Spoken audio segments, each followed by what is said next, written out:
അല്ലാഹുവിന്റെ പരിശുദ്ധമായ ഖുർആൻ കേട്ടിട്ട് അതിനെ പരിഗണിക്കാതെ വരുമ്പോ, അതിനെ അവഹേളിക്കുമ്പോ, അതിനെ നിസ്സാരമായി കാണുമ്പോ അല്ലാഹു നിനക്ക് തരുന്ന ഏഴാമത്തെ ശിക്ഷ, നിന്നെ ഇബ്ലീസിന്റെ അനുയായിയാക്കുമെന്ന് അല്ലാഹുവിന്റെ വിശുദ്ധ ഖുർആൻ. അല്ലാഹുവിന്റെ പരിശുദ്ധമായ ഖുർആൻ അവിടെന്ന് പറയുകയാ, നാളെ നീ പിശാചിന്റെ ആൾക്കാരുടെ കൂടെയാ, ഇബ്ലീസിന്റെ അനുയായി ആയി തീരുകയാണ്, ഇബ്ലീസിന്റെ കൂട്ടാളിയായി തീരുകയാണ്. അല്ലാഹു നിന്നെ ഇബ്ലീസിന്റെ കൂട്ടാളിയാക്കുമെന്ന് ഖുർആൻ അവിടെന്ന് പറയുമ്പോ, എന്റെ പ്രിയപ്പെട്ട മുസ്ലിമേ, ഇബ്ലീസ് പഠിപ്പിച്ച ഒരുപാട് പേരുടെ ചരിത്രം നമുക്കറിയുമല്ലോ. എത്രയോ കൊലകൊമ്പന്മാരെ ഇബ്ലീസ് പഠിപ്പിച്ചില്ലേ, അവന്റെ അനുയായി ആക്കിയില്ലേ. അതുകൊണ്ട് അല്ലാഹുവിന്റെ പരിശുദ്ധമായ ഖുർആനിനെ പരിഗണിക്കാതെ വരുമ്പോ, അല്ലാഹുവിന്റെ പരിശുദ്ധമായ ഖുർആനിലൂടെ നീ പരിശുദ്ധമായ ഖുർആനിനെ പരിഗണിക്കാതെ വരുമ്പോ അല്ലാഹു സുബ്ഹാനഹു വ തആല ഇബ്ലീസിന്റെ അനുയായിയാക്കുകയാണ്. ഖുർആൻ ഇവിടുന്ന് നമുക്ക് ഒരുപാട് ചരിത്രങ്ങൾ പറയുന്നുണ്ടല്ലോ. അല്ലാഹുവിന്റെ ഉത്ബോധനത്തിനെ തൊട്ട് നീ തിരിഞ്ഞു കളഞ്ഞാൽ ഇബ്ലീസിന് വല്ലാത്ത സ്വാധീനമാ, ഇബ്ലീസിന് നിന്റെ കാര്യത്തിൽ വല്ലാത്ത സ്വാധീനമാണ്. വമൻ യഅശു അൻ ദിക്രിർ റഹ്മാൻ നുഖയ്യിദ് ലഹു ശൈത്താനം ഫഹുവ ലഹു കരീൻ.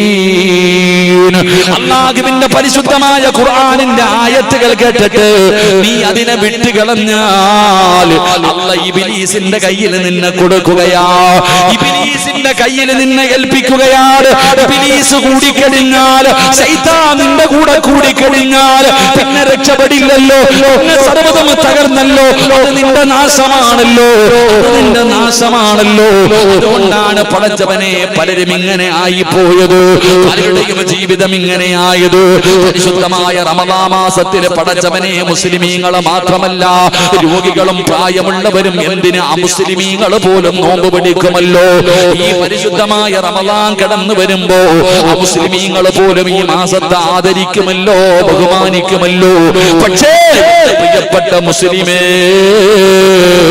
പരസ്യമായി നിന്ന് സിഗരറ്റ് വലിക്കുന്ന അബൂബക്കറിനെ കാണാ, അബൂബക്കർ സിദ്ദീഖ് തങ്ങളുടെ പേരിട്ടിട്ട് പരസ്യമായി വീടി വലിച്ചുകൊണ്ട് നടക്കുന്നവനെ കാണുമല്ലോ, പരസ്യമായി നിന്ന് കുടിക്കുന്നവനെ കാണുമല്ലോ.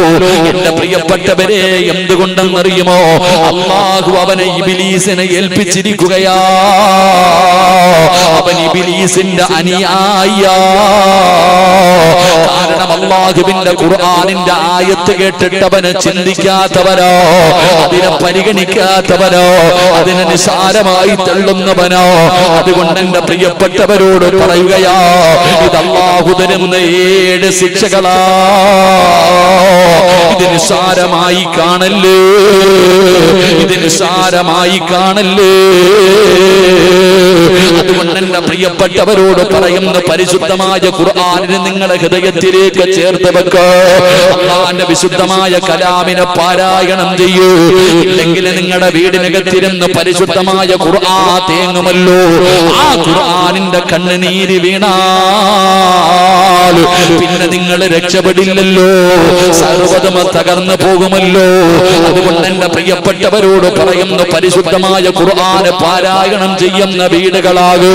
ശഅബാനെത്തിയല്ലോ, റജബുന് ശഹ്റുല്ലാഹ്, അല്ലാഹുവിന്റെ മാസമാണ് റജബ്. വശഅബാനു ശഹ്രീ, എന്റെ മാസമാണ് ശഅബാൻ എന്ന് അല്ലാഹുവിന്റെ പ്രവാചകൻ പറഞ്ഞ മാസം വന്നല്ലോ. പടച്ചവനെ, റമളാൻ വരികയല്ലോ. അതുകൊണ്ട് പരിശുദ്ധമായ ഖുർആൻ എന്ന് പൊടിയൊക്കെ തൂത്തുകളഞ്ഞ് ആ ഖുർആൻ എടുത്തു വെച്ചുകൊണ്ട് നമുക്ക് പാരായണം ചെയ്ത് നമ്മുടെ വീട് പ്രകാശിപ്പിച്ചുകൂടെ, നമ്മുടെ ജീവിതം പ്രകാശിപ്പിച്ചുകൂടെ, നമ്മുടെ ആഖിറം പ്രകാശിപ്പിച്ചുകൂടെ, നമ്മുടെ നമ്മുടെ 6 അടി മണ്ണെന്നോ പടച്ചവനെ ഫുളൈലിനൊരു പെണ്ണിനെ ഇഷ്ടപ്പെട്ട് കഴിഞ്ഞാൽ അവളെ തന്റെ വരുതിയിൽ കൊണ്ടുവരുമായിരുന്നു, ശാരീരികമായി ബന്ധപ്പെടുമായിരുന്നു. അങ്ങനെ ഒരു ദുസ്വഭാവം ഉണ്ടായിരുന്ന ചെറുപ്പക്കാരനാണ് ഫുളൈല്. അപ്പോഴാണ് പടച്ചറപ്പേ ഒരു സുന്ദരിയായ പെണ്ണിങ്ങനെ നടന്നു പോകുന്നു. ഫുളൈലിന് വല്ലാതെ ഇഷ്ടപ്പെട്ടു, ഫുളൈലിന് വല്ലാതെ ഇഷ്ടപ്പെട്ടു. ആ പെണ്ണിന്റെ പുറകെ പോവുകയാ. തന്റെ ആഗ്രഹം പറഞ്ഞു നോക്കി, തന്റെ ആഗ്രഹം പറഞ്ഞു നോക്കി. പക്ഷേ പെണ്ണ് തയ്യാറാകുന്നില്ല, എന്തു പറഞ്ഞിട്ടും സമ്മതിക്കുന്നില്ല. ഫുളൈലിന് വല്ലാത്ത ദേഷ്യമായി, ഫുളൈലിന് വല്ലാത്ത ദേഷ്യമായി. പടച്ചവനെ പാതിരാത്രിയിൽ ആരും കാണാതെ വീടിന്റെ മതിൽ ചാടുകയാ. സുന്ദരിയായ പെണ്ണിന്റെ വീടിനകത്ത് കടന്നു ചെന്നു, വാതില് ചവിട്ടിപ്പൊളിച്ചകത്ത് കയറി ആഗ്രഹം പറഞ്ഞു. പെണ്ണ് സഹകരിക്കാതെ വന്നപ്പോ ഫുളൈലെന്ന് പറയുന്ന ചെറുപ്പക്കാരൻ ആ പെണ്ണിനെ പീഡിപ്പിക്കുകയാണ്. ആരോഗ്യമുള്ളവനാണ്. പടച്ചവനെ ആ പെണ്ണിനെ അവിടെ നിന്ന് കീഴ്പ്പെടുത്തുകയാ. എന്നിട്ട് ആ പെണ്ണിനെ ബലാത്സംഗം ചെയ്യാ തയ്യാറെടുക്കുമ്പോ അവിടുന്ന് ആ പെണ്ണിനെ ശാരീരികമായി ബന്ധപ്പെടുന്നതിന് വേണ്ടി 2 കാലുകളുടെ ഇടയിൽ ഇങ്ങനെ ഇരിക്കുമ്പോ അടുത്ത വീട്ടിലിരുന്ന് ഒരു ഉമ്മ ഖുർആൻ ഓതുകയാ. അടുത്ത വീട്ടിലിരുന്നു കൊണ്ട് അല്ലാഹുവിന്റെ വിശുദ്ധമായ ഖുർആൻ ഇങ്ങനെ പാരായണം ചെയ്യുകയാ. അലം യഅനില്ലദീന ആമനൂ അൻ തഖ്ശഅ ഖുലൂബുഹും ലിദിക്രില്ലാഹ്. അല്ലാഹുവിന്റെ പരിശുദ്ധമായ ഖുർആൻ അവിടെ ഇരുന്ന് പാരായണം ചെയ്യുകയാണ്. അപ്പോഴാണ് ആ പെണ്ണ് ചോദിക്കുന്നു, ഫുളൈലേ കേട്ടില്ലേ ഫുളൈലേ, കേട്ടില്ലേ ഫുളൈലേ, നന്നാകാ സമയമായില്ലേ? അടുത്ത വീട്ടിലിരുന്ന് പരിശുദ്ധമായ ഖുർആൻ ഓതുന്നത് കേട്ടപ്പോ ആ ആയത്തിന്റെ അർത്ഥമോർത്തപ്പോ പൊട്ടിക്കരഞ്ഞുകൊണ്ട് ഫുളൈൽ എന്ന് പറയുന്ന ചെറുപ്പക്കാരൻ അവിടെ നിന്ന് ഇറങ്ങിപ്പോയി നന്നായെന്ന് ചരിത്രം പറയുമ്പോ ഇന്നടുത്ത വീട്ടിലെങ്ങാണം ഖുർആൻ ഓതുന്ന ശബ്ദം കേട്ടാൽ ഇന്ന് കേൾക്കാറില്ലല്ലോ. പടച്ചവരെ ഒരു വീടിനകത്തും കേൾക്കാറില്ല. ഇന്ന് മഗ്രിബ് കഴിഞ്ഞ സീരിയലിന്റെ ശബ്ദമാ. എല്ലാവരും ടിവിയുടെ ഫ്രണ്ടിലാ. പ്രായമുള്ളവരുണ്ട്, ചെറുപ്പക്കാരുണ്ട്. പ്രത്യേകിച്ച് എന്റെ പ്രിയപ്പെട്ട ഉമ്മമാര് സീരിയലിന്റെ ഫ്രണ്ടിലിരുന്ന് കരയുമ്പോ എന്റെ പ്രിയപ്പെട്ട പെങ്ങളെ യാസീൻ ഓതണ്ട സമയമല്ലേ, വാക്യ ഓതണ്ട സമയമല്ലേ, സജദ ഓതണ്ട സമയമല്ലേ, സൂറത്തുൽ മുൽക്ക് പാരായണം ചെയ്യേണ്ട സമയമല്ലേ, പടച്ചവനെ സൂറത്തുർ റഹ്മാൻ ഓതണ്ട സമയമല്ലേ. ഇതിന്റെയൊക്കെ പ്രതിഫലം ചെറുപ്പകാലം മുതലേ പഠിച്ചവളല്ലേ. അല്ലാഹുവേ സൂറത്തുൽ വാഖിയ പാരായണം ചെയ്താൽ ആ വീട്ടിൽ അല്ലാഹു ദാരിദ്ര്യം കൊടുക്കില്ല എന്ന് നബി മുഹമ്മദ് മുസ്തഫ. അറിയാത്ത ആരാവുള്ളത്, അറിയാത്ത ആരാവുള്ളത്. സൂറത്തുൽ വാഖിയ പാരായണം ചെയ്താ ഇബ്നു മസ്ഊദ് റളിയല്ലാഹു തആല അൻഹു സക്കറാത്തിന്റെ അവസ്ഥയിൽ കിടക്കുമ്പോഴാണ് പടച്ചവനെ സ്വഹാബത്ത് കടന്നു വരുന്നത്. ഉസ്മാൻ റളിയല്ലാഹു തആല അൻഹു അടങ്ങുന്ന സ്വഹാബത്ത് വരുന്നത്. പാവപ്പെട്ടവനാണല്ലോ. അവസാനം മരണത്തോട് മുന്നടിക്കുന്ന സ്വഹാബികളുടെ ചാരത്ത് ചെന്നിട്ട് കുറച്ചു പൈസ കൊടുത്തിട്ട് പറഞ്ഞു, ഒന്നും നിങ്ങൾ കരുതി വെച്ചിട്ടില്ലല്ലോ, നിങ്ങളുടെ പെമ്മക്കളൊക്കെ വളർന്നു വരികയല്ലോ, അവരുടെ വിവാഹം നടത്തണമല്ലോ, അതുകൊണ്ട് ഈ പൈസ ഇന്നാ എന്ന് പറഞ്ഞു ഉസ്മാൻ തങ്ങൾ കൊടുക്കുമ്പോ സ്വഹാബി കരയുകയാ. സ്വഹാബി കരയുകയാ. ഉസ്മാനേ, എന്റെ പെമ്മക്കളുടെ കാര്യത്തിൽ എനിക്കൊരു പേടിയില്ല. അല്ലാഹുവിന്റെ റസൂൽ അവിടെന്ന് പറഞ്ഞല്ലോ, ഏതെങ്കിലും ഒരു വീടിന്റെ അകത്ത്, ഏതെങ്കിലും ഒരു വീടിന്റെ അകത്ത് മഗ്രിബിന്റെ ഇശാഇന്റെ ഇടയിൽ സൂറത്തുൽ വാഖിയ പാരായണം ചെയ്താ അല്ലാഹു അവർക്ക് ദാരിദ്ര്യം കൊടുക്കില്ല എന്ന് നബി മുഹമ്മദ് മുസ്തഫ സല്ലല്ലാഹു അലൈഹി വസല്ലമ തങ്ങൾ പറഞ്ഞിട്ടുണ്ടല്ലോ. എന്റെ മക്കൾക്ക് ഞാൻ സൂറത്തുൽ വാഖിയ പഠിപ്പിച്ചു കൊടുത്തിട്ടുണ്ട്. എന്റെ മക്കൾ സൂറത്തുൽ വാഖിയ പാരായണം ചെയ്യുന്നുണ്ട്. അതുകൊണ്ട് അവരെ എങ്ങനെ കെട്ടിക്കുമെന്ന് എനിക്ക് പേടിയില്ല, എന്റെ കുടുംബം പട്ടിണിയാകുമെന്ന് എനിക്ക് പേടിയില്ല എന്ന് സ്വഹാബി വര്യനവിടെന്ന് പറഞ്ഞു കൊടുക്കുമ്പോ ഒന്ന് മഗ്രിബ് കഴിഞ്ഞ് വീടിനകത്ത് കയറി ചെന്നാ ഉമ്മ സീരിയല് കാണുകയാ. ഓരോ മക്കളും മൊബൈലെടുത്ത് വെച്ചുകൊണ്ട് ഗെയിം കളിക്കുന്ന മക്കളുണ്ട്. പടച്ചവനെ കാർട്ടൂണ് കാണുന്ന മക്കളുണ്ട്. പാല് കുടിക്കുന്ന കുഞ്ഞുമെന്ന കാർട്ടൂണ് കാണുന്ന കാലമാ. എവിടെ ചെന്നാലും ഓരോ കുട്ടികളുടെ കയ്യിലും വലിയ വലിയ ഫോണുകളാ. കാലം ഇങ്ങനെ ആയിപ്പോയില്ലേ. അല്ലാഹുവേ, സൂറത്തുൽ മുൽക്ക് സാധാരണ സൂറത്തല്ലല്ലോ. 6 അടി മണ്ണിനകത്ത് പ്രകാശമാകുന്ന സൂറത്തല്ലേ. 6 അടി മണ്ണിനകത്ത് കൂട്ടുകാരനാകുന്ന സൂറത്തല്ലേ. ആ സൂറത്തുൽ മുൽക്ക് പാരായണം ചെയ്യണമെന്ന് അല്ലാഹുവിന്റെ പ്രവാചകൻ അവിടുന്ന് പഠിപ്പിച്ചല്ലോ. എന്തുകൊണ്ടാണ് ഞാനും നിങ്ങളും പാരായണം ചെയ്യാത്തത്? സൂറത്തു യാസീൻ ഓതണമല്ലോ. സൂറത്തു യാസീൻ ഓതിയിട്ട് ദുആ ചെയ്താൽ ദുആയിക്ക് ഉത്തരമുണ്ടെന്ന് നബി മുഹമ്മദ് മുസ്തഫ സല്ലല്ലാഹു അലൈഹി വസല്ലമ തങ്ങൾ പറയുമ്പോ, നിനക്ക് ജന്മം നൽകിയ അല്ലാഹു തന്ന ആയുസ് നിനക്ക് വേണ്ടി മാറ്റിവെച്ച നിന്റെ വാപ്പ പള്ളിപ്പറമ്പിൽ 6 അടി മണ്ണിനകത്തല്ലേ 9.5 മാസക്കാലം ഗർഭം ചുമന്ന് മരണവേദനയുടെ വേദനയും നിന്ന് പ്രസവിച്ച നിന്റെ പ്രിയപ്പെട്ട ഉമ്മ കബറിലല്ലേ. അവർക്ക് നന്മ ചെയ്യാൻ പറ്റില്ലല്ലോ. ആ മരിച്ചു പോയവർക്ക് വേണ്ടി വീടിനകത്ത് മഗ്‌രിബ് കിടന്നിട്ടിരുന്നൊരു യാസീൻ ഓതിയിട്ട് ദുആ ചെയ്യാൻ നിനക്ക് കഴിയാതെ പോയില്ലേ പെങ്ങള്? സൂറത്തുർ റഹ്മാൻ പാരായണം ചെയ്യുമല്ലോ. അല്ലാഹുവിന്റെ പരിശുദ്ധമായ ഖുർആൻ സൂറത്തുർ റഹ്മാൻ പാരായണം ചെയ്താ റഹ്മത്തിന്റെ മലക്കുകളാ വീട്ടിലേക്ക് വരുമല്ലോ. അല്ലാഹുവിന്റെ മലക്കുകളുടെ സാന്നിധ്യം ഉണ്ടാകുമല്ലോ. എന്തുകൊണ്ടാ ചിന്തിക്കാത്തത്? എന്തുകൊണ്ടാ ചിന്തിക്കാത്തത്? അതുകൊണ്ട് എന്റെ പ്രിയപ്പെട്ടവരോട് പറയുകയാ, നിങ്ങൾ അല്ലാഹുവിന്റെ ഖുർആനിനെ സ്നേഹിക്കണേ. നിങ്ങൾ അല്ലാഹുവിന്റെ ഖുർആനിനെ ബഹുമാനിക്കണേ. നിങ്ങൾ അല്ലാഹുവിന്റെ ഖുർആൻ പാരായണം ചെയ്യണേ. നിങ്ങൾ അല്ലാഹുവിന്റെ ഖുർആനിനെ ഹൃദയത്തിലേക്ക് ചേർത്ത് വെക്കണേ. അതുകൊണ്ട് ഈ രാത്രിയിൽ ഒരുമിച്ച് കൂടിയവരോട് പറയുകയാ, ഇവിടെ ഒരുമിച്ച് കൂടിയവരോട് പറയുകയാ, ഇന്ന് വരെ കഴിഞ്ഞതൊക്കെ പോകട്ടെ. അല്ലാഹു പുറത്തേരുമാറാകട്ടെ. അല്ലാഹു പുറത്തേരുമാറാകട്ടെ. ഇത്രയും കാലം ചെയ്തതൊക്കെ ഇൻഷാ അല്ലാഹ് നമുക്ക് ഇവിടെ നിന്ന് ദുആ ചെയ്ത് അല്ലാഹുവിനോട് തൗബ ചെയ്ത് പിരിയാം. പക്ഷേ ഇന്നൊരു തീരുമാനമെടുക്കണം ഇൻഷാ അല്ലാഹ്. ഉസ്താദേ, ഇന്നു മുതൽ മരിക്കുന്ന കാലം വരെ ഓർമ്മയുള്ള കാലത്തോളം അല്ലാഹുവിന്റെ പരിശുദ്ധമായ ഖുർആൻ എല്ലാ ദിവസവും ഞാൻ എടുക്കും. എല്ലാ ദിവസവും അല്ലാഹുവിന്റെ പരിശുദ്ധമായ ഖുർആൻ ഞാൻ എടുക്കും. 114 സൂറത്തുകളിൽ ഏതെങ്കിലും ഒരു സൂറത്ത് ഞാൻ ഖുർആൻ നോക്കി ഓതും. അല്ലാഹു ഭാഗ്യം തരുമാറാകട്ടെ. അല്ലാഹു ഭാഗ്യം തരുമാറാകട്ടെ. ഓതുവോ? നിയ്യത്ത് ചെയ്യുന്നവരൊക്കെ കൈവക്കും.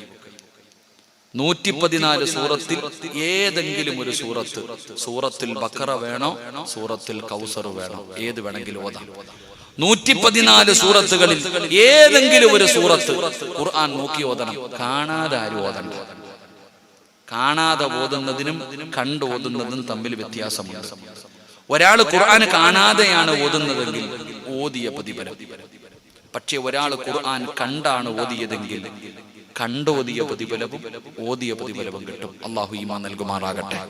ഇൻഷാ അല്ലാഹ് ഓതിക്കൂടെ? കുട്ടികളൊക്കെ ഒന്നും ഉണ്ടാതിരുന്ന പുറകിലുള്ളവർ പറ, ഓതിക്കൂടെ?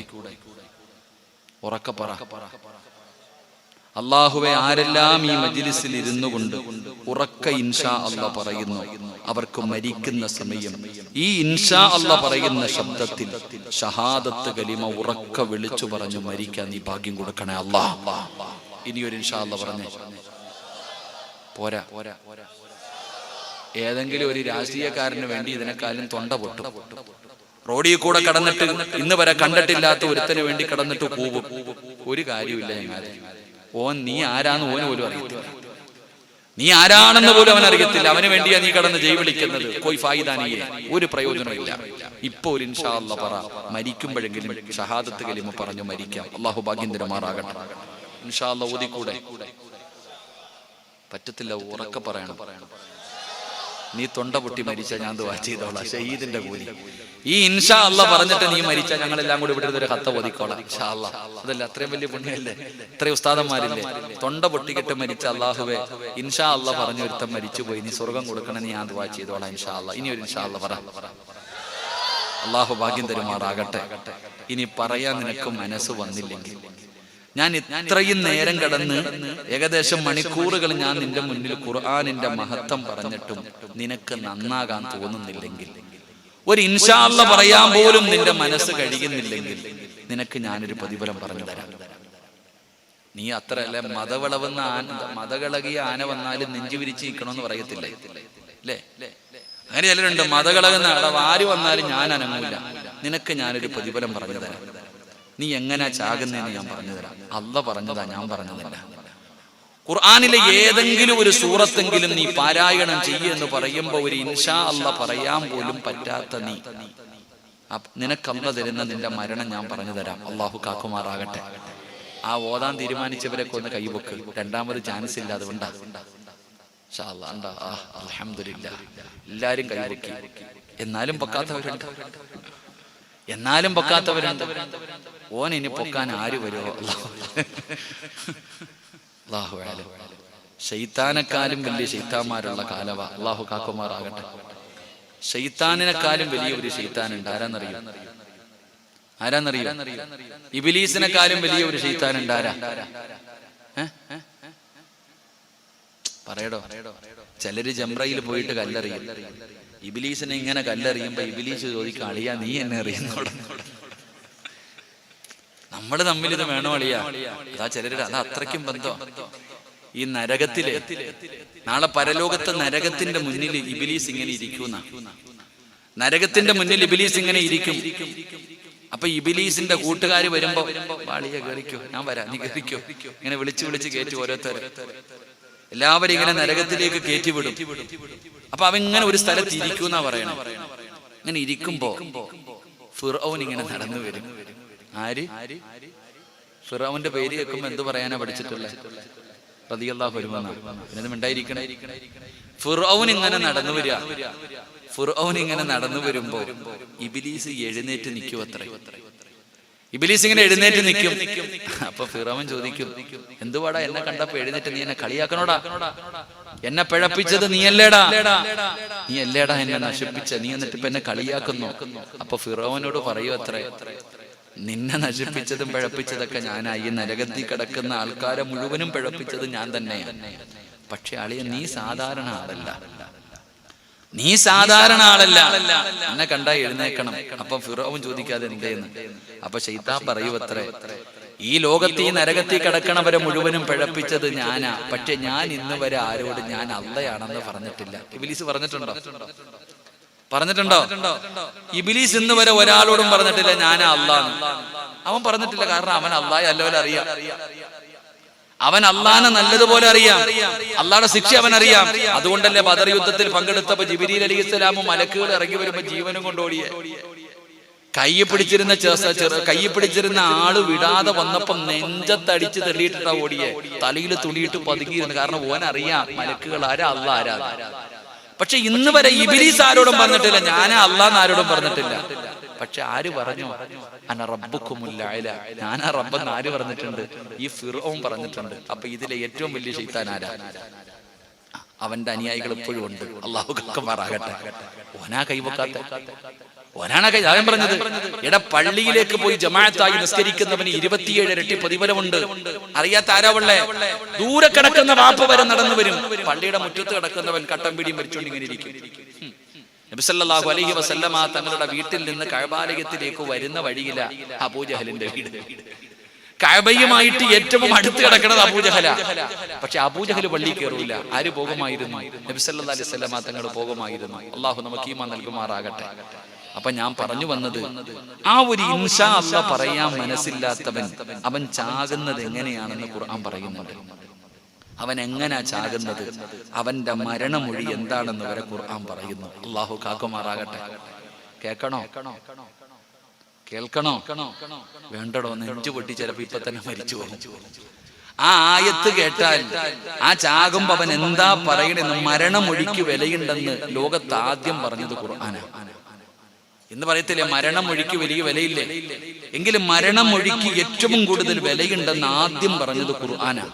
ഖുർആൻ പറയുന്നുണ്ട് അവൻ ചാകുന്നത് എങ്ങനാ, അവൻ അവസാനമായിട്ട് പറയുന്ന വാക്കെന്താ? അള്ളാഹു കാക്കുമാറാകട്ടെ. വേണോ? അത് പറഞ്ഞിട്ട് ഈ മജ്ലിസിന്റെ ബർക്കത്ത് മഹത്വം കളയണ്ട. അള്ളാഹു ഈമാൻ നൽകുമാറാകട്ടെ. അതുകൊണ്ട് ഒരു സൂറത്ത് ഓതാൻ ഞാൻ പറഞ്ഞു. ചിലപ്പോൾ നിങ്ങൾ തിരക്കുള്ളവരല്ലേ, വലിയ ബിസിനസ്സുമാരല്ലേ, അംബാനിയുടെ ആൾക്കാരല്ലേ, കച്ചവടമൊക്കെയാണ്, നിസ്കരിക്കാൻ പോലും സമയമില്ലാത്ത നിങ്ങളോട് ഒരു സൂറത്ത് ഓതാൻ പറഞ്ഞാൽ വലിയ ബുദ്ധിമുട്ടല്ലേ? ഒരായത്ത് ഓതുവോ? ഒരായത്ത് ഓതുവോ? ഞാൻ ഖുർആനിൽ ഒരായത്ത് പറഞ്ഞു തരാം. ഈ ആയത്ത് ആരെങ്കിലും എല്ലാ ദിവസവും പാരായണം ചെയ്താൽ അള്ളാഹു അവന് സ്വർഗം കൊടുക്കുമെന്ന് നബി മുഹമ്മദ് മുസ്തഫ. എന്ത് കിട്ടും? ഒറ്റ ആയത്ത് ഓതിയ സ്വർഗം കിട്ടും. അള്ളാഹു ഭാഗ്യം തരുമാറാകട്ടെ. ഇനി പറ, ഓതുവോ? എടാ, ഒരു സൂറത്തിൽ നിന്ന് ഒരു ആയത്തിലേക്ക് ഇറങ്ങിയില്ലേ? ഇനിയെങ്കിലും പറ, ഓതിക്കൂടെ? പോരാ, ഉറക്കെ എല്ലാരും എഴുന്നേറ്റ്. സമയം 10:25. 5 മിനിറ്റ് കൂടെ ഞാൻ പറഞ്ഞ സമയത്തിന് 10:30 നിർത്താമെന്നാ ഞാൻ പറഞ്ഞത്.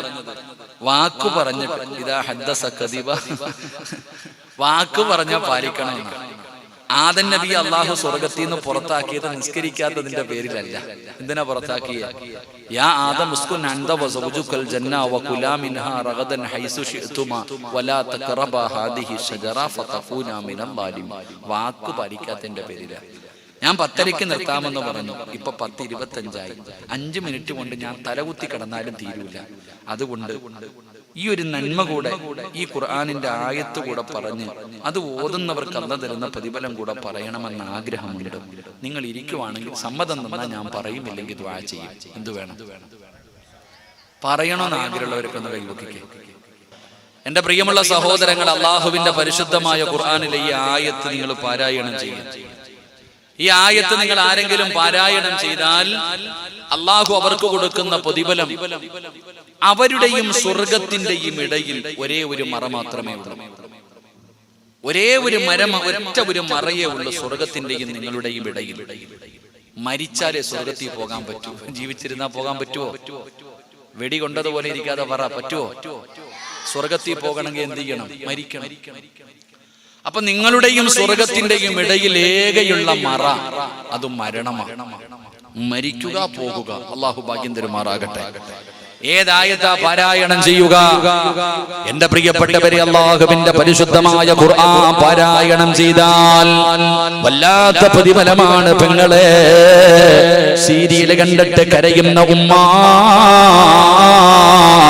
ഇന്നുവരെ അല്ലാഹുവിന്റെ പരിശുദ്ധമായ ഖുർആനിലെ ഒരായത്തെങ്കിലും ഓതിയിട്ട് നീ കരഞ്ഞിട്ടുണ്ടോ? അല്ലാഹുവിന്റെ പ്രവാചകൻ നബി മുഹമ്മദ് മുസ്തഫ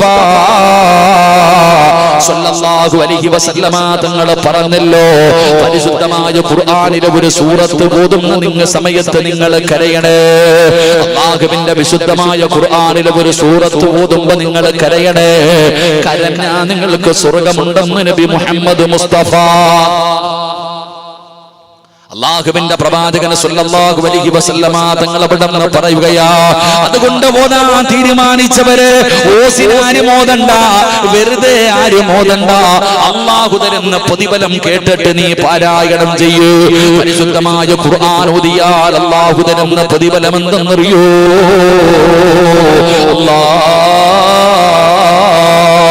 നമ്മുടെ ജീവിതത്തിലെ ഏറ്റവും വലിയ മോഹമാണ് പടച്ചവനെ ഈമാനുള്ള മരണം വേണം, സ്വർഗത്തിൽ പോകണമെന്നല്ല വേണ്ടത്. നമ്മുടെ ജീവിതത്തിലെ ഏറ്റവും വലിയ മോഹം എന്തെന്നറിയുമോ? ഈ ലോകത്ത് നിന്ന് യാത്ര പറയുന്ന സമയം ലാ ഇലാഹ ഇല്ലല്ലാഹ് ഷഹാദത്ത് കലിമ പറഞ്ഞു മരിക്കണമെന്ന് കൊതിക്കുന്നവരാ, ആഗ്രഹിക്കുന്നവരാ. എല്ലാവരും ആഗ്രഹിക്കുമല്ലോ. പലരുടെയും മയ്യത്ത് കണ്ടല്ലോ, വെള്ളിയാഴ്ച ദിവസം മരിച്ചവരെ കണ്ടല്ലോ, മരിച്ചു കിടക്കുന്ന സമയത്ത് പുഞ്ചിരിക്കുന്ന മുഖത്തോടെ കിടന്നവരെ കണ്ടല്ലോ. എങ്കിൽ അല്ലാഹുവിന്റെ ഖുർആൻ ഓതുമെന്ന് തീരുമാനിച്ചവരെ അല്ലാഹു തരുന്ന ഒന്നാമത്തെ പ്രതിഫലം എന്തെന്നറിയുവോ? ഈമാനുള്ള മരണമാ, ഈമാനുള്ള മരണമാ. ഈമാനുള്ള ഒരു മരണം നിനക്ക് വേണോ? ഈ ലോകത്ത് നിന്ന് യാത്ര പറയുമ്പോ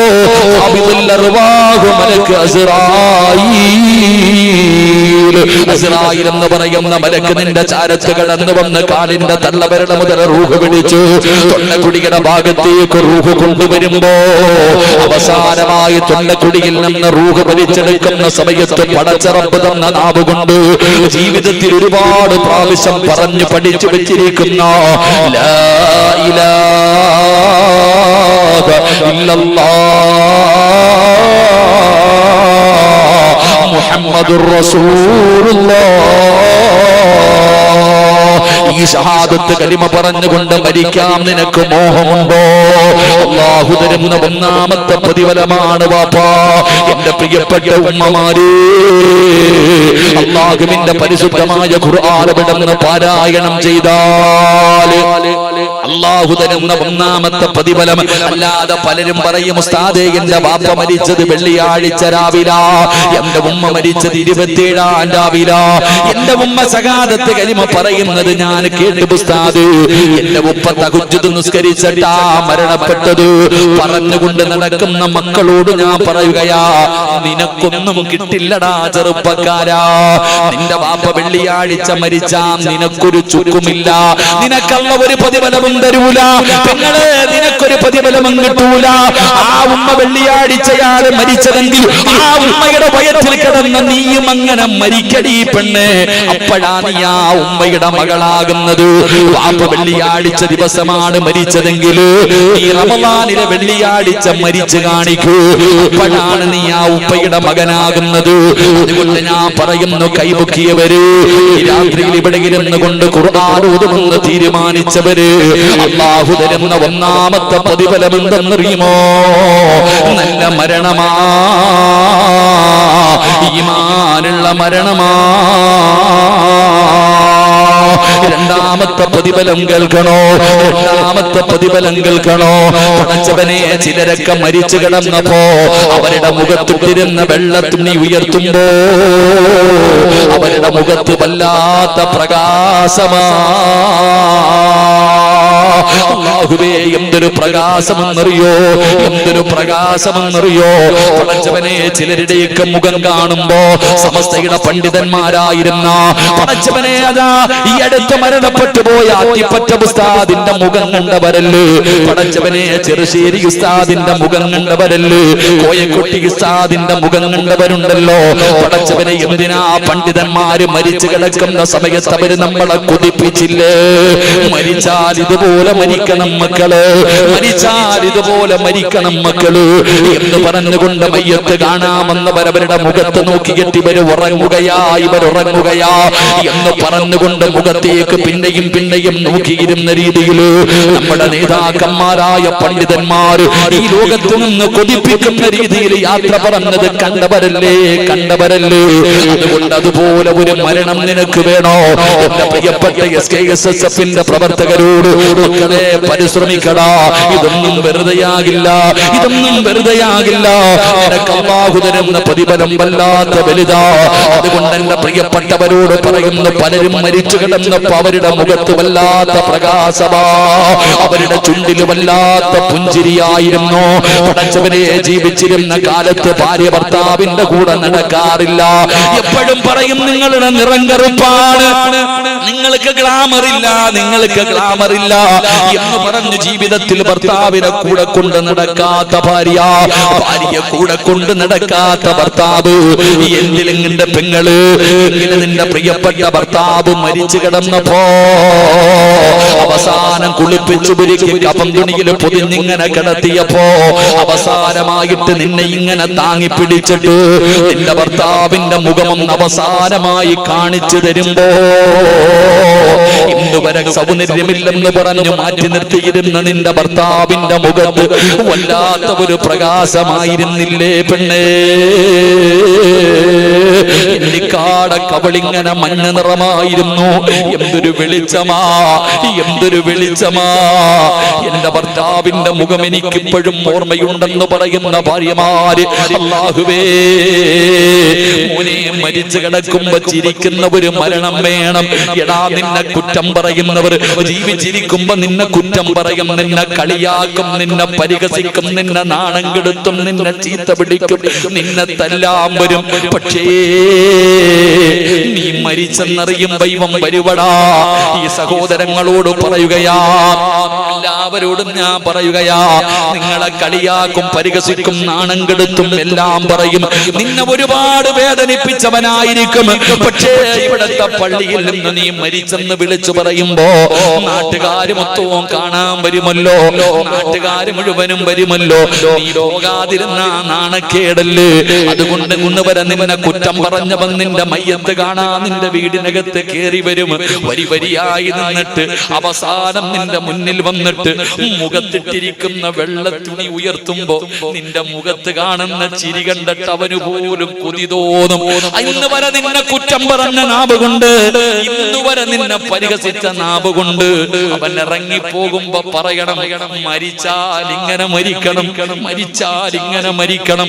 അല്ലാഹുവേ, എനിക്ക് ഇങ്ങനെ ഒരു മരണം തരണേ അല്ലാ. അവൻ പറയണമടാ, അവൻ ദുആ ചെയ്യുന്ന രീതിയിൽ അങ്ങനെയാണ് നീ മരിക്കേണ്ടത്. അതുകൊണ്ട് ഈ സദസ്സിലിരിക്കുന്നവരോട് പറയുകയാണ്, അല്ലാഹുവിന്റെ ഖുർആൻ നിങ്ങൾ മുറുകെ പിടിച്ചാൽ, ആ ഖുർആൻ നിങ്ങൾ പാരായണം ചെയ്താ നഷ്ടമില്ല സഹോദരാ. മരിച്ചു കിടക്കുമ്പോ ഇതുപോലെ കിടക്കാ, മരിച്ചു കിടക്കുമ്പോ ഇതുപോലെ കിടക്കാ. പ്രതിഫലം കേൾക്കണോ, പ്രതിഫലം കേൾക്കണോ? ഞാൻ വെറുതെ പറഞ്ഞതല്ല. മഹാനായ ആദരവായ പ്രവാചകൻ നബി മുഹമ്മദ് മുസ്തഫ സല്ലല്ലാഹു അലൈഹി വസല്ലമ തങ്ങളുടെ സ്വഹാബിയാണ് സഅദ് ഇബ്നു മുആദ് റളിയല്ലാഹു തആല അൻഹു. സഅദ് ഇബ്നു മുആദിന്റെ ചരിത്രം അറിയോ? ചെറുപ്പക്കാരനായിരുന്നു. 30ാമത്തെ വയസ്സിലാ മുസ്ലിമായത്. തുച്ഛമായ കൊല്ലമേ മുസ്ലിമായി ജീവിച്ചുള്ളൂ. 6 or 8 വർഷമാണ് ഈ ചെറുപ്പക്കാരൻ മുസ്ലിമായിട്ട് ജീവിച്ചത്. പക്ഷേ ഈ സഅദ് ഇബ്നു മുആദ് എന്ന് പറയുന്ന ചെറുപ്പക്കാരൻ മരിച്ചപ്പോ അല്ലാഹുവിന്റെ അർശ് കുലുങ്ങിയടാ ചെറുപ്പക്കാരാ. 8 കൊല്ലമോ 6 കൊല്ലമോ മുസ്ലിമായി ജീവിച്ചുള്ളൂ. ഈ ചെറുപ്പക്കാരൻ മരിച്ചപ്പോ അല്ലാഹുവിന്റെ സിംഹാസനം പോലും കുലുങ്ങുകയാണ്. എന്തൊരു മരണമായിരുന്നെന്നറിയോ? സഅദ് റളിയല്ലാഹു തആല അൻഹുവിന്റെ ജനാസ കാണുന്നവര് കൊതിച്ചുപോയി. എന്തൊരു ചിരിയാ റബ്ബേ, എന്തൊരു പ്രകാശമാ റബ്ബേ. അങ്ങനെ വല്ലാത്ത ഒരു മരണമായിരുന്നു, വല്ലാത്ത കൊതിപ്പിക്കുന്ന ഒരു മരണമായിരുന്നു. സഅദ് റളിയല്ലാഹു തആല അൻഹുവിന്റെ ജനാസ കൊണ്ടുപോകുമ്പോ മയ്യത്ത് ചുമക്കുന്ന സ്വഹാബികൾ പറയുകയാ, മയ്യത്തിന് ഭാരമില്ല നബിയേ, മയ്യത്തിനു ഭാരമില്ല നബിയേ. ഈ സദസ്സിലിരിക്കുന്ന ഉപ്പമാരോട് ഉമ്മമാരോട് പറയുകയാ, നിന്റെ മയ്യത്ത് ചുമക്കുന്നത് കള്ളുകുടിയനല്ല, വ്യഭിചാരിയല്ല, നിസ്കരിക്കാത്തവനല്ല, കള്ള് കഞ്ചാവും അടിച്ച് നടക്കുന്നവനല്ല, അല്ലാഹുവിനെ മറന്ന് നടക്കുന്ന തോന്നിവാസിയല്ല നിന്റെ മയ്യത്ത് ചുമക്കുന്നത്. പിന്നെ ഖുർആനോദിയ ഖുർആനിനെ സ്നേഹിച്ച നിന്റെ മയ്യത്ത് ചുമക്കാ അല്ലാഹുവിന്റെ മലക്കുകൾ വരും വാപ്പാ. അല്ലാഹുവിന്റെ മലക്കുകൾ വരില്ലേ? അതല്ലേ VIP എന്ന് പറഞ്ഞാൽ, അതിനല്ലേ മരണമെന്ന് പറയുന്നത്. ആകാശത്ത് നിന്നും മലക്കുകൾ ഇറങ്ങി വരികയാണ്. അല്ലാഹുവിന്റെ പ്രവാചകനെ തള്ളവിരൽ കുത്തികെട്ടാ നടന്നു പോകുന്നത്. സ്വഹാബത്ത് ചോദിച്ചു, നബിയേ യാ റസൂലല്ലാഹ്, അല്ലാഹുവിന്റെ നബിയേ, എന്തേ നബിയേ തള്ളവിരൽ കുത്തിയിട്ട് നടക്കുന്നത്? സ്വഹാബാ, സ്ഥലമില്ല സഹാബ. ആകാശത്ത് നിന്ന് 70,000 മലക്കുകൾ ഇറങ്ങി വന്നു. എനിക്ക് കാലുകുത്താ സ്ഥലമില്ല, എനിക്ക് നടക്കാ സ്ഥലമില്ല. മലക്കുകൾ ഇറങ്ങി വന്നു. സഹാബ, മയ്യത്തിന് ഭാരമില്ലാത്ത കാരണം ചുമന്നതും മലക്കുകളാ. സഹാബ, നിങ്ങൾ വെറുതെ തോളിൽ വെച്ചതാണ്, ചുമന്നിരുന്നതും മലക്കുകളാണ്. എന്റെ പ്രിയപ്പെട്ടവരെ, സഅദ് റളിയല്ലാഹു തആല അൻഹുവിന് മയ്യത്ത് കബറടക്കുന്നതിന് വേണ്ടി കബറ് കുഴിച്ച മനുഷ്യനുണ്ടല്ലോ. കബറ് കുഴിച്ചു കൊണ്ടിരിക്കുമ്പോ മണ്ണിന് വല്ലാത്ത സുഗന്ധവാ. ഈ നാട്ടിൽ കബറ് കുഴിക്കുന്നവരോട് ചോദിക്ക്, വല്ലവർക്കും കബറ് കുഴിക്കുമ്പോ എന്തെങ്കിലും അനുഭവപ്പെട്ടിട്ടുണ്ടോ? ചിലർക്ക് വേണ്ടി കബറ് കുഴിക്കാൻ വല്ലാത്ത ഉത്സാഹമാണ്. പെട്ടെന്ന് കബറ് കുഴിക്കും. വല്ലാത്ത ഒരു പരിമളമാ. ചെറുപ്പക്കാരാ, കബറ് കാണാത്ത നിന്നോട് ഇത് പറഞ്ഞിട്ട് കാര്യമില്ല. നീ പള്ളിപ്പറമ്പിൽ പോകില്ലല്ലോ. പോകണം ചെറുപ്പക്കാരാ. കള്ളുകുടി മാറണോ? നിന്റെ വൃത്തികെട്ട സ്വഭാവം മാറണോ? എടാ, ഒരു ഹോസ്പിറ്റലിലും പോകണ്ട, ഒരു മരുന്നും കഴിക്കണ്ട. അല്ലാഹുവിന്റെ റസൂല് പറഞ്ഞത് പള്ളിപ്പറമ്പിൽ പോകാനാ. പള്ളിപ്പറമ്പിൽ വെറുതെ ഒന്ന് പോകടാ. ഏത് ദുസ്വഭാവവും മാറും മോനെ. ഖബറിന്റെ ആഴം സോദരാ നീ നോക്ക്, അതിൽ നിന്നെ മെല്ലെ ഇറക്കലും മുന്നോർക്ക്. ഇതുപോലെ ജീവിതകാലമില്ലൊരു കുടുസായതും കണ്ടിട്ടുമുണ്ടോ പണ്ട്? പറ്റുമെങ്കിലും ഇറങ്ങടാ. പേടിയല്ലേ നിനക്ക്? ഞാൻ പറയുന്ന നീ പള്ളിപ്പറമ്പിൽ പോയിട്ട് കുഴിച്ചിട്ടിരിക്കുന്ന കബറിനകത്തൊന്ന് ഇറങ്ങി ഒന്ന് നിൽക്കണം മോനെ. ഒരൊറ്റ നിമിഷം മതിയടാ, നിന്റെ എല്ലാ ദുസ്വഭാവവും മാറുമല്ലോ. പെങ്ങള് പറയും, സിറാജ് ഉസ്താദേ, സീരിയല് കാണുന്നത് നിർത്തണമെന്ന് ആഗ്രഹമുണ്ട്. റജബ് വന്നിട്ട് പോലും ഞാൻ നന്നായില്ല. വൈകുന്നേരമായാൽ എനിക്കത് കണ്ടേ പറ്റൂ ഉസ്താദേ എന്ന് പറയുന്ന പെങ്ങളെ, നന്നാകണമെങ്കിൽ ഒരു വഴി പറയാ. ഈ നാട്ടിൽ ഏതെങ്കിലും ഒരു പെണ്ണു മരിച്ചാ നീ മരിച്ച വീട്ടിൽ പോകണം. നീ മരിച്ച വീട്ടിൽ പോകണം. എന്നിട്ട് ചോദിക്കണം, മയ്യത്ത് കുളിപ്പിക്കുന്നത് എവിടെയാണ്? മയ്യത്ത് കുളിപ്പിക്കുന്നത് എവിടെയാണ്? എന്നിട്ട് മയ്യത്ത് കുളിപ്പിക്കുന്ന സ്ഥലത്ത് പോയൊന്ന് നിൽക്കു പെണ്ണേ. നിന്നെ പോലെ ജീവിച്ച ഒരു പെണ്ണ് കിടക്കുന്ന കിടപ്പ് കാണാ. ഒരു ദിവസം നീയും അതുപോലെ കിടക്കേണ്ടവളാണല്ലോ. ജീവിതത്തിൽ മാറ്റം വരും പെങ്ങളെ. അല്ലാഹുവേ, സഅദ് റളിയല്ലാഹു തആല അൻഹുവിന് ഖബർ കുഴിക്കുന്ന മനുഷ്യൻ നോക്കുമ്പോ മണ്ണിന് വല്ലാത്ത പരിമളം, വല്ലാത്ത ഒരു സുഗന്ധം. 6 മണ്ണിന്റെ ഖബർ കുഴിച്ചു. അവസാനം ഖബറിനടിയിൽ നിന്ന് ഒരു പിടി മണ്ണുവാരി മടിയിൽ വെക്കുകയാണ്. ഒരു പിടി മണ്ണുവാരി തന്റെ മടിയിൽ വെച്ചു. പടച്ചവനെ, ഖബറടക്കി വീട്ടിലേക്ക് ചെല്ലുമ്പോ വല്ലാത്ത സുഗന്ധമാ, വല്ലാത്ത സുഗന്ധമാ. പടച്ചവനെ, ആ ഖബർ കുടിച്ച മനുഷ്യനുണ്ടല്ലോ, സഅദ് റളിയല്ലാഹു തആല അൻഹുവിനെ സ്വപ്നം കാണുകയാണ്. അവിടെ നിന്ന് ചോദിച്ചു, സഅദേ, നീ മരിച്ചപ്പോ നിന്റെ മുഖത്ത് വല്ലാത്ത പ്രകാശമായിരുന്നല്ലോ, നിന്റെ ചുണ്ടില് വല്ലാത്ത പുഞ്ചിരിയായിരുന്നല്ലോ. നിന്നെ ഖബറടക്കാൻ മലക്കുകൾ ഇറങ്ങി വന്നല്ലോ. നിന്റെ ജനാസ ചുമന്നത് മലക്കുകളായിരുന്നല്ലോ.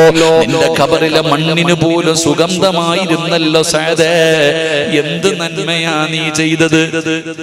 എന്ത് നന്മ ചെയ്തതിന്റെ പേരിലാണ്? നിനക്ക് ഖബർ കുഴിച്ച മനുഷ്യനല്ലേ ഞാൻ. എനിക്കൊന്നു പറഞ്ഞതാ സഅദേ, അല്ലാഹ് നിനക്ക് തന്ന പ്രതിഫലം എന്തിനാണ്? അപ്പോഴാണ് സഅദ് തങ്ങൾ പറഞ്ഞത്, ഞാൻ ഓതിയ ഖുർആനിന്റെയും ഞാൻ പിടിച്ച സുന്നത്ത് നോമ്പിനും അല്ലാഹു എനിക്ക് തന്ന പ്രതിഫലമാ. ഇത് സിറാജ് വെറുതെ പറഞ്ഞതല്ല, ഇത് ഹദീസാണ്. ഇത് സഅദ് ഇബ്നു മുആദ് റളിയല്ലാഹു തആല അൻഹുവിന്റെ ചരിത്രമാണ്. അതുകൊണ്ട് എന്റെ പ്രിയപ്പെട്ടവരോട് പറയുകയാ, അല്ലാഹുവിന്റെ പരിശുദ്ധമായ ഖുർആനൊന്ന് പാരായണം ചെയ്യണേ, ഹൃദയത്തിലേക്ക് ചേർത്ത് വെക്കണേ എന്റെ പ്രിയപ്പെട്ട ചെറുപ്പക്കാരാ. ജന്നത്തുൽ ബഖീ എന്ന് പറയുന്ന മദീനത്ത് മുത്തുനബിയുടെ മക്കൾ കിടക്കുന്ന ഖബർസ്ഥാനിലേക്ക് കടന്നു പോകുമ്പോ അതിന്റെ മധ്യഭാഗത്തൊരു സഹാബി കിടക്കുന്നുണ്ട്. മഹാനായ സയ്യിദുനാ ഉസ്മാൻ ഇബ്നു അഫ്ഫാൻ റളിയല്ലാഹു തആല അൻഹു. ആരാണ് ഉസ്മാൻ തങ്ങളെന്നറിയുമോ? തന്റെ വീട് മുഴുവനും ശത്രുക്കളെ വളഞ്ഞിട്ടിരിക്കുമ്പോ ഉസ്മാൻ റളിയല്ലാഹു തആല അൻഹു വെള്ളിയാഴ്ച ജുമുഅ നിസ്കരിക്കാൻ പോലും പള്ളിയിൽ വിടാതെ ഉസ്മാൻ തങ്ങളുടെ വീട് ശത്രുക്കളെ വളഞ്ഞിരിക്കുമ്പോ ഉസ്മാൻ തങ്ങൾ അല്ലാഹുവിന്റെ പരിശുദ്ധമായ ഖുർആൻ എടുത്തു വെച്ച് പാരായണം ചെയ്യുകയാണ്. അപ്പോഴാണ് വീടിന്റെ വാതില് കത്തിക്കുന്നത്. ശത്രുക്കൾ വീടിനകത്ത് കയറി വന്നു. ഉസ്മാൻ റളിയല്ലാഹു തആല അൻഹുവിന്റെ കയ്യിലേക്ക് വെട്ടുകയാണ്. ഉസ്മാൻ തങ്ങളുടെ ഇടത് കൈ എവിടെന്ന് വെട്ടിമുറിക്കുകയാണ്. അപ്പോഴാണ് റബ്ബേ ഉസ്മാൻ റളിയല്ലാഹു തആല അൻഹുവിന്റെ പ്രിയപ്പെട്ട ഭാര്യ അവിടെന്ന് കണ്ടുകൊണ്ടിറങ്ങി വരികയാണ്. ഓടി വന്നിട്ട് പിടിക്കുമ്പോ ഉസ്മാൻ തങ്ങളുടെ ഭാര്യയുടെ രണ്ട് കൈയും അവിടെന്ന് വെട്ടിമുറിക്കുകയാണ്. മഹദി അവിടെന്ന് പിടഞ്ഞ് താഴെ വീണു. ഉസ്മാൻ റളിയല്ലാഹു തആല അൻഹുവിന്റെ താടിയിൽ പിടിച്ചു. ശരീരം മുഴുവനും വെട്ടി നുറുക്കുമ്പോ അല്ലാഹുവിന്റെ ഖുർആൻ താഴെ വെച്ചില്ല. അത്രയും വെട്ടുകൊള്ളുമ്പോഴും ഉസ്മാൻ തങ്ങൾ നെഞ്ചത്തിങ്ങനെ ഖുർആൻ പിടിച്ചിരിക്കുകയാ. മോനെ വെട്ടുകൊണ്ടിട്ട് ഉസ്മാൻ തങ്ങളുടെ ശരീരത്തിൽ നിന്ന് രക്തം ഇങ്ങനെ ഖുർആനിന്റെ മുകളിൽ വീഴുകയാ.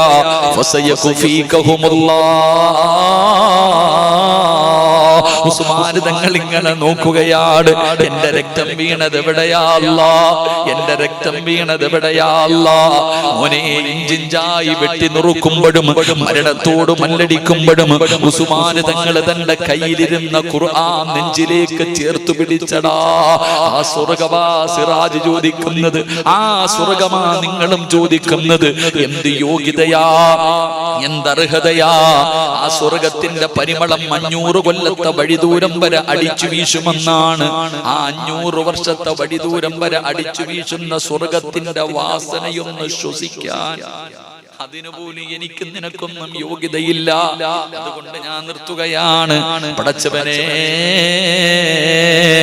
ഖുർആനിന്റെ തണലിൽ സ്വർഗത്തിൽ പോകുന്ന വിഭാഗത്തിൽ പെടുത്തണേ അല്ലാഹ്. വഅദുകൾക്ക് കുറവൊന്നുമില്ലല്ലോ. ആരുടെ മൊബൈൽ എടുത്ത് നോക്കിയാലും വഅദുണ്ടല്ലോ. ഏതെങ്കിലും ഒരു പ്രഭാഷകന്റെ വഅദില്ലാത്ത ആളില്ലല്ലോ. നിങ്ങൾ തന്നെ ഒരു പ്രസംഗിക്കാനുള്ള കഴിവുള്ളവരായല്ലോ. പക്ഷേ മാറ്റമില്ലല്ലോ. ആ പ്രസംഗം വെച്ചിരിക്കുന്ന മൊബൈലിന്റെ അകത്ത് സിനിമ കാണുന്നവരില്ലേ? എന്തെല്ലാം മോശമായ കാര്യങ്ങൾ ചെയ്യുന്നവരില്ലേ? അതുകൊണ്ട് എന്റെ പ്രിയപ്പെട്ടവരോട് പറയുകയാ, നമ്മൾ ഇത്ര പേര് ഇവിടെ ഒരുമിച്ച് കൂടി വെറുതെ 2 മണിക്കൂർ ഓളം കാണിച്ച് ബഹളം വെച്ച് പിരിഞ്ഞിട്ട് കാര്യമില്ല. എന്തെങ്കിലും ജീവിതത്തിൽ ചെയ്തു വെക്കണം. എന്തെങ്കിലും ജീവിതത്തിൽ ചെയ്തു വെക്കണം. എപ്പോഴെവിടെ വെച്ചാണ് മരണം വരുന്നതെന്നറിയില്ലല്ലോ. ഏത് രീതിയിലാ വരുന്നതെന്നറിയില്ല. അല്ലാഹുവിനോട് സ്വർഗം ചോദിക്കാൻ നമുക്കൊരു യോഗ്യതയുമില്ല. എന്താ ജീവിതത്തിൽ ചെയ്തു വെച്ചിട്ടുള്ളത്? ഇന്ന് രാത്രി മരണപ്പെട്ടാൽ നിന്റെ കയ്യിൽ എന്തേ വാപ്പാ ഉള്ളതെന്ന് ചോദിച്ചാൽ കൈ മലർത്താനല്ലാതെ നിനക്കൊരു നന്മ പറയാനുണ്ടോ? 50 കൊല്ലം നിസ്കരിച്ചതിൽ ഒരു വഖത്ത് റബ്ബ് സ്വീകരിച്ചിട്ടുണ്ടോ എന്ന് നിനക്ക് പറയാൻ കഴിയുമോ? ഒരു വഖത്തെങ്കിലും, ഒരു റക്അത്തെങ്കിലും നിന്റെ ജീവിതത്തിൽ ചെയ്ത ഏതെങ്കിലും ഒരു നന്മ അല്ലാഹു സ്വീകരിച്ചെന്ന് പറയാൻ ഈ മജ്ലിസിൽ ഇരിക്കുന്ന ഏതെങ്കിലും ഒരു മുസ്ലിമിന് പറ്റുമോ? ഒന്നും അല്ലാഹു സ്വീകരിച്ചിട്ടില്ല എന്ന് നമുക്കറിയാം. എന്നാ നമ്മൾ നന്നാകുന്നത്? വ്യാഴാഴ്ച ഉള്ളാളം മക്കാമിലായിരുന്നു എനിക്ക് വഅദ്. എന്റെ പ്രിയപ്പെട്ടവരെ, അന്ന് എന്റെ കൂടെ ഉണ്ടായിരുന്ന ചെറുപ്പക്കാരൻ, അല്ലാഹുവേ ഉസ്താദേ ദുആ ചെയ്യണേ എന്ന് പറഞ്ഞ ചെറുപ്പക്കാരൻ, പടച്ചവനെ, വെള്ളിയാഴ്ച രാവിലെ 33 വയസ്സുള്ള മോൻ വെള്ളിയാഴ്ച രാവിലെ ബൈക്കിൽ പോകുമ്പോഴാ അറ്റാക്ക് വന്നു മരിച്ചത്. അവന്റെ ഭാര്യ ഇന്നോ നാളെയോ പ്രസവമാണ്. പടച്ചവനെ, ഇത്രയേ ഉള്ളൂ മനുഷ്യന്റെ വില, ഇന്നലെ കണ്ടവനെ ഇന്ന് കാണാത്ത ദുനിയാവ്. മാരക രോഗമുള്ളവര് മാത്രമല്ല മരിക്കുന്നത്. കഴിഞ്ഞ വ്യാഴാഴ്ചയുടെ മുമ്പത്തെ വ്യാഴാഴ്ച 24 വയസ്സുള്ള ചെറുപ്പക്കാരൻ വീടിന്റെ മുകളിൽ കയറി സെൻസൈഡിൽ കിടക്കുന്ന ഇലകളെല്ലാം തൂത്തുന്ന കളയുന്നതിന് വേണ്ടി താഴേക്ക് ഇറങ്ങിയതാണ്. കാല് തെറ്റിയിട്ട് വീണത് പടച്ചവനെ തുണി കഴുകുന്ന കല്ലിന്റെ മുകളിലാ. റബ്ബേ 2 വയസ്സുള്ള കുഞ്ഞെത്തിയുമായല്ലോ. എന്തേ സഹോദരാ നമ്മൾ പഠിക്കാത്തത്? അതുകൊണ്ട് ഞാൻ പറയുന്നു, എപ്പോഴെവിടെ വെച്ചാണ് മരണം വരുന്നതെന്നറിയില്ല. തുഅമ്മീലു ഫിദ്ദുനിയാ തവീലൻ വലാ തദിരി ഇലാ ജന്ന ലൈലുൻ ഹൽ തഈശു ഇലൽ ഫജ്രി വകം മിൻ സ്വഹീഹിൻ മാത മിൻ ഗൈരി ഇല്ലതി വകം മിൻ മരീദിൻ ആശ ദഹ്റൻ അലാ ദഹ്രി. ഒരു രോഗവുമില്ലാത്തവർ വീണു മരിച്ചു പോകുന്നു. രാവിലെ എഴുന്നേറ്റവൻ വൈകുന്നേരം തികയ്ക്കുന്നില്ല. വൈകിട്ട് കിടന്നവൻ രാവിലെ എഴുന്നേക്കുന്നില്ല. പടച്ചവനെ, എന്തേ പെങ്ങളെ ചിന്തിക്കാത്തത്? എന്റെ ഉപ്പയോട്, എന്റെ ഉമ്മയോട്, എന്റെ കൂടപ്പിറപ്പിനോട് ഇനിയെങ്കിലും നിങ്ങളൊന്ന് ചിന്തിക്ക്. ഞാൻ നിങ്ങളോട് പറയുന്നത്, ഇത്രയും കാലം ഭാര്യയ്ക്ക് വേണ്ടി ജീവിച്ചു, മക്കൾക്ക് വേണ്ടി ജീവിച്ചു. മക്കള് ചോദിക്കുന്നതൊക്കെ വാങ്ങിക്കൊടുത്താ നല്ല വാപ്പ. മക്കള് ചോദിക്കുന്നതെല്ലാം നീ വാങ്ങിക്കൊടുത്താ നല്ല വാപ്പ. ഭാര്യ ചോദിക്കുന്നത് മുഴുവനും നീ വാങ്ങിക്കൊടുത്താ നല്ല ഇക്ക. ഇല്ലെങ്കിൽ നീ കൊള്ളാത്തവനായില്ലേ. എടാ, പണമുണ്ട് എങ്കിൽ പരിസരം ജനനിബിഡമാ. പേക്കൂത്ത് തീർന്നാൽ കൂത്തുകാരൻ മാത്രമാ. ATM-ൽ പൈസ ഉണ്ടെങ്കിൽ കാവൽക്കാരനുണ്ട്, പൈസ എടുക്കാൻ ആളുമുണ്ട്. ഇല്ലെങ്കിൽ ആരുമില്ല. അതുകൊണ്ട് ഞാൻ പറയുന്ന, ജീവിതത്തിൽ എന്തെങ്കിലും ചെയ്തു വെക്ക്. അവസാനമായി ഓർമ്മപ്പെടുത്തുകയാണ്, എന്റെ വഴുത് കേൾക്കുന്നവർക്കറിയാൻ ഞാൻ അവസാനം വഴുത് നിർത്തുന്നത്, എനിക്ക് മറക്കാൻ കഴിയാത്തത്. 36 വയസ്സുള്ള ഒരു പ്രിയപ്പെട്ട ഉസ്താദ്, എന്റെ പ്രിയപ്പെട്ടവരെ, കൊറോണ വന്നിട്ട് വെന്റിലേറ്ററിൽ ഐസിയുവിനകത്ത് കിടക്കുകയാ.